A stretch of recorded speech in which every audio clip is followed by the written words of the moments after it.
Hello, Liam from Unique Cars and Parts, and I think I'm looking at a Series 1, or it could be R28 Celica, one of the very first ones, a coupe, in a beautiful purple shade of colour, but it's not my car, unfortunately. It's Daniel. I asked Daniel to come and join me, and we can have a bit of a chat about that. I've been lucky enough to be invited up to beautiful country Victoria. It feels like the country. We're a little bit out of Melbourne. Yeah, it's nice to live somewhere where you feel like you're on holiday. And you've got plenty of room. You've actually got a literal stable of Hondas out there we're going to take a look at in a minute. Yeah, there's a few cars. People ask me how many have you got, and I have to count them up in my head. So, the Celica. These come out in the late 70s, I'm thinking 76, 77. This is a 77 RA28 Celica. Yeah, so there was a TA22, which was more of a coupe, rounded at the back, and an RA23, which is effectively the same car at the front, but the same as the TA at the back, so a coupe, rounded coupe at the back. And then the RA28, which is this one, the lift back, fast back. Well, to my mind, looks a bit like a Mustang at the back. Yeah, I think there's a funny story there about, not sure how true it is, but there is a bit of a story about Toyota there might have been some legal challenge by Ford around that. Yeah. Really? Now, this car, it looks as old as you. Maybe it's a bit older. A little older. I'm 82. I'm an 82 model. You're an 82 model, and we're looking at a 77 model. And so you haven't owned it since new. No. So the story with this car is initially I was probably 17 or about 17, 18 years old, looking to get my license. My dad's been a mechanic his whole life, and I always loved these cars. I kind of liked the shape, the Mustang shape, and I thought, but a smaller version, and there was a few floating around at the time, and I sort of tried to convince Dad that I might buy one. You weren't interested in the actual Mustang? You wanted a Toyota? Yeah, I think I sort of was, but maybe this was a more achievable option at the time. But he kind of talked me out of it at that stage, and so I ended up with an 82 Corolla. Not as cool. Well, same year as you were born, so at least that in common. Yeah, that's right. We had that in common. It was pretty reliable, and I think that's what he wanted.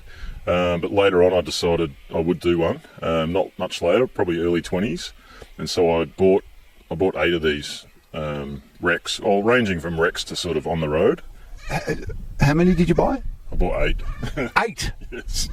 So I bought 8 because I figured, at that stage they were still fairly available and fairly affordable, and I thought if I'm going to build one car, I'll buy as many of these as I can just to pick parts. One car might have had good guards, but everything else was sort of toast. I can sort of tell you which car that guard came from or that bonnet. Yeah, 8 cars to build one. And you were mentioning before we turned the recorder on that the top end and bottom end of this engine could be changed and you can upgrade them fairly easily. Yeah, so in Australia we had the 18R engine, which was really just a pretty plain sort of grandpa spec, single cam. Do you know the specs of that? I think it was a 1.8 litre 4-cylinder, just a single carb. And so this is an 18RG, which was kind of the up-spec version. The bottom end's the same, but the top end's a twin cam, twin side draft Solex or twin side draft Weathers. So effectively you could grab the top end from an 18RG and put it on your bottom end, 18R, and you've done the same engine number, and you could kind of get away with it, basically. And is that what we're looking at here? Pretty much, yeah. You kind of got away with it? Oh, actually, I bought an 18RG engine that was completely restored. It was like a show engine. And I built this car around that engine. I was all excited when I finally built the car and it was finally done. It took a few years. And when I called Vic Roads to say, I want to get this car registered, and I gave him the engine number, the lady there was a really long pause. And it turned out that the engine that I'd bought was stolen. So I had to forfeit that engine and buy another one. So the engine that I've got is not the really super nice engine. It's a good running engine, but the beautiful one was a bit of a nightmare in the end. Did you go back to the seller? You did, first, let's just clarify. You did not buy that engine on Unique Cars and Parts, did you? No, absolutely not. No, actually, I think we're talking about 20-something years ago. We were around in 2001. Yeah, no, this was an early eBay purchase, and the issue I had was trying to follow up because I bought the engine, and then years went by between buying the engine and building the car and finishing the car, and it was really hard to find any of that history. And how many years are we talking to get it into this sort of condition? I think about 3 or 4, probably, from about my early, say 21 until 24 or 5, I guess. And a labour of love, but you obviously enjoy doing it because later on, you've already shown me a bevy of bloody Hondas and Land Rovers out there that you're restoring. This was the first car I restored, so I sort of cut my teeth on this car, I guess. I bare metalled the car. It was the first car I'd done. Original colour? Well, as I say, it's 8 cars, but the original body was silver. Yeah, but it had red guards and the blue bonnet and... Yeah. So, and you did you name them? Like give them numbers, number 1, number 2? Oh, I could just about go through. Yeah, it was more about which state they were from. So I would say, the Sydney one or the Adelaide one, because I drove all over Australia for these cars. They were available, but they were still quite hard to get then. And I'm guessing some of them wouldn't have been drivable. No, trailers, mostly trailer jobs. I think probably 2 were drivable. So all these years, how much money did you put into it? 8 cars. So the car now, the truth is the car owes me, well, pretty much nothing, because each car that I bought, I sold for a profit. So I basically bought the 8 cars, picked the parts I wanted, sold the cars off for more than I paid, and so I got a free car. Yeah. Well, and a good one too. Inside, it looks original. It's all it's retrimmed seats and retrimmed seats, and I'm going to say a retrimmed dashboard because these were notorious for having cracked dashboards. Absolutely, but this is actually an original dashboard. You're kidding? It's never been in the sun before. This is the only one that I've seen that's original that's not cracked. Yeah, so the 2 outer screws that hold the dashboard down, often if they're done up tight, there's tension on the dash pad, and the heat makes it crack. And I've just basically left those screws pretty well out. So it lifts slightly, but it won't crack.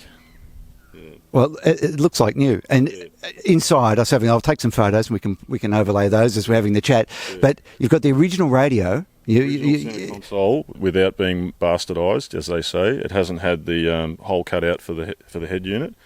You don't see many of them at all. So you've just plonked one in under the passenger side, but you're forgiven for that. Yeah, thanks. I was going to put it in the glove box. It probably was a better spot, but it wouldn't quite fit, so it's mounted up underneath the glove box. Yeah. Now, my wife, she doesn't really care for cars that much and doesn't really care for watching my videos either. Right. But this is going to humour her because this has got Ongeluvis. So I'm going to say to her, I'll say, if you watch the video, she'll go, yeah, and I'll say, and what stood out? Yeah. And she'll say nothing. She won't have got to the bit where I point out the Ongeluvis. So, Joe, if you're watching, if you do get this far in the video, this thing's got the original Ongeluvis, which come off which car? Number? Oh, gee, you're testing the grey matter there. You did say you could tell whichever each panel come off. It was probably from the Adelaide car, I reckon. Yeah. You could just say a number, I'd believe you. Yeah. You just say that could come from 4. It was 3. Yeah. But where'd this one come from? Actually, if you're interested, there is a really funny story to do with these guards. So a friend of mine, when I was 17 or younger, when I liked these RA28s, he had an RA23, which I thought was pretty cool, and we used to drive around in that to trade school and stuff, right? Now, he had passed that on to a family member, and it sat out in a paddock not far from here. And years went by, and I bought this car and started building this car, and I followed up and said, hey, mate, whatever happened to that RA23? Do you think it might still be sitting in the paddock? And he says, you can speak to such and such, it's probably still there. Well, sure enough, I chased it up and it wasn't there. And probably 3 or 4 cars later, I bought this car from, I think it was way up in, actually it was ACT, a car from ACT, went to pick it up, and in the passenger side at the floor, the footwell passenger side, was mine and his old movie ticket and his old ID card. So that car that I tried to buy, I ended up getting it from Adelaide, and I had no idea that it was going to be that car. But how did your movie ticket end up being in that car? How did what? Your movie ticket end up being in that? From back in those days. From back in the... So he'd been driving that car back then when we were like 17. Yeah. The junk that we left in that car was still in the car. They hadn't bothered to clean it. The car was the same as he dropped it, as he left it. Holy moly! Yeah. Well, now the engine. The engine, you say, has got the original bottom end, yep, but the upgraded top end. Yes. So we're looking. I'm showing off here, but I can read. I can read like anyone can. You've got dual Silex carbies on it. So they were standard on the 18RG. Yeah. And a twin cam top end, which would have been pretty well common these days, but pretty rare for Toyotas back then. Yeah, a little rare back then. That's actually the head's made by Yamaha, and believe it or not, I've got the same head in a twin spark, so 4 spark plugs for 8 cylinders, which is super rare. Yeah. And obviously, this thing still is drivable. You take it out on the road. You haven't bothered to put it on club plates or anything? Well, it's an interesting story too. So it's kind of, like I said, it's probably a bit of a sad story or an interesting story, but this car's been something that was a labour of love, really about the collecting and the finding the parts and the building. That was the project for me. I'd love to put it on the road, but in all those years I actually have never had it on the road. I've driven it on the road once. I was young and dumb, and I had no bonnet at that stage. I was waiting for the bonnet to be painted. The car was very close to being finished, and I thought, how about we go for a drive? So we went for a quick burn, and it wasn't too crazy, but we had a little bit of fun, and before we knew it, we saw the flashing lights. So that was the only time this car's been on the road. And to finish the story, you talked your way out of it. I got pulled over, and I was early 20s, and it was good cop, bad cop. So one cop said, we're going to crush it, we're going to go get the truck. And I was nearly in tears.